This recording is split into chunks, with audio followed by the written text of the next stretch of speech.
रात के ठीक 9 बजे झेलम एक्सप्रेस ट्रेन ने जम्मू तवी से चलना शुरू किया तो देखते ही देखते उसने रफ्तार पकड़ ली। उस डिब्बे में सभी यात्री अपना सामान रखकर आराम कर रहे थे। सीता ने भी अपनी कमर टिका ली और उसने देखा कि सामने वाली सीट पर जो साहब अभी बैठे थे वो गहरी नींद में सो चुके थे। अब सीता की नज़र दूसरे साहब पर पड़ी तो वो अपना मोबाइल छाती पर रखकर मोबाइल से गाने सुन रहे थे। सीता को नींद नहीं आ रही थी। उसके ऊपर वाले बर्थ पर कोई नहीं था, सिर्फ सामान रखा हुआ था। रात गुजर गई। सीता लेटी रही मगर सो नहीं पाई। सुबह के 6 बज चुके थे। अपनी दुनिया में मस्त नौजवान उठा और बाथरूम की तरफ चल दिया। जब वो वापस आया तो उसका चेहरा तरोताज़ा दिख रहा था। अब गाड़ी अम्बाला कैंट पर पहुंच गई। वहां छोले कुलचे लेकर आया और देखते ही देखते उसने नाश्ता भी कर लिया। सामने वाली सीट पर बैठे साहब ने मुझसे पूछा, मैडम ये गाड़ी कौन से स्टेशन पर रुकी है? जी अम्बाला स्टेशन पर। और थोड़ी देर बाद वो फिर से खर्राटे लेने लगा। सीता ने ऊपर वाले उस नौजवान पर निगाह डाली तो देखा वो तो उपन्यास पढ़ रहा है। ना जाने सीता को वो अच्छा लगने लगा था। उसकी हेयर स्टाइल और स्ट्रॉन्ग बॉडी को देखकर लग रहा था ये तो पक्का फौजी है। इसके बाद सीता बाथरूम चली गई। कुछ देर के बाद सीता चेहरा धोकर आई और बालों को संवारते हुए चल रही थी तो उसकी नज़र दूर से ही उस नौजवान पर जा टुकी। वो उपन्यास के पन्नों में खोया हुआ था। सीता ने ठोकर लगने की ऐसी एक्टिंग की और उसका ध्यान अपनी ओर खींचने की कोशिश की, पर सब बेकार रहा। सीता खिसियाई और खिड़की के पास जाकर बैठ गई और बाहर झांकने लगी। तकरीबन 9 बजे गाड़ी पानीपत स्टेशन पर पहुंची तो सीता ने अपने नज़रें नौजवान पर टिकाकर सामने वाले साहब को पुकारते हुए कहा, जी उठिए, गाड़ी स्टेशन पर रुकी है, चाय नाश्ता कर लीजिए। यहाँ पर उस आदमी ने कहा, ओके थैंक यू, चाय पीने का बहुत मन था। उसके बाद ऊपर लेटे हुए आदमी ने चाय समोसे खाया। सीता की नज़र फिर से ऊपर वाली बर्थ पर गई। वो नौजवान अभी भी उपन्यास ही पढ़ रहे थे। तभी ऊपर बैठे उस नौजवान ने देखा कि साहब नाश्ता कर रहे हैं तो उस नौजवान ने कहा, आप बैठे रहें तो मैं अपनी बर्थ नीचे कर लूँ क्या? हाँ हाँ क्यों नहीं। थोड़ी देर बाद वो नौजवान उन साहब के बगल में सीता के ठीक सामने बैठ चुका था।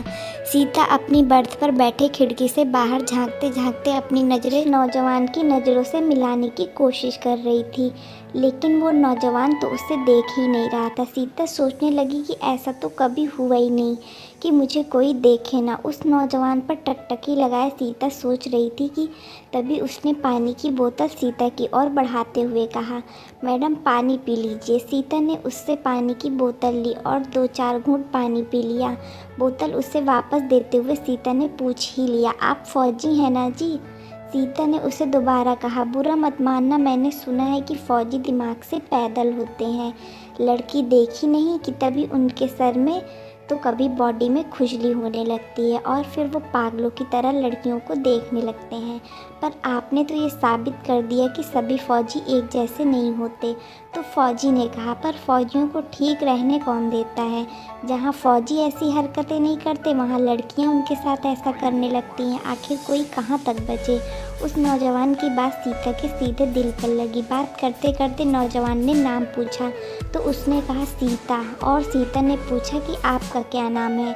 वो बोला जतिन। सीता और जतिन दोनों में दोस्ती हो गई और ट्रेन अगले स्टेशन पर रुकी तो वहाँ पर एक कपल चढ़े।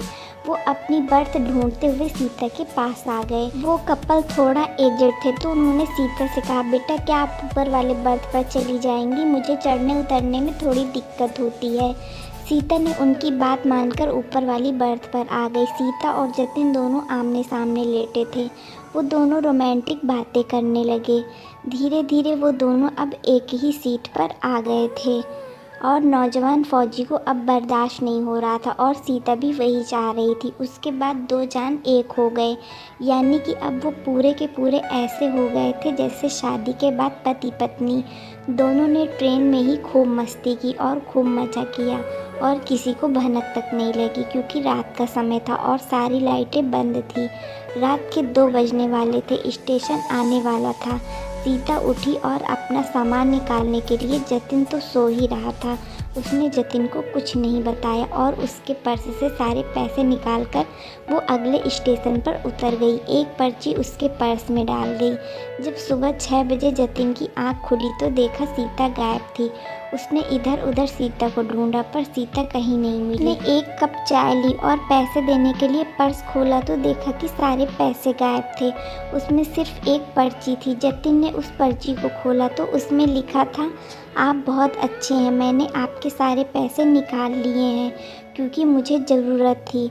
जतिन बोला, चुड़ैल, कम से कम चाय पीने के पैसे तो छोड़ देती। उसके बाद जतिन बहुत पछताया कि अनजान पर कभी भी विश्वास ना करें। दोस्तों, वीडियो पसंद आई हो तो प्लीज़ चैनल को सब्सक्राइब करें। धन्यवाद।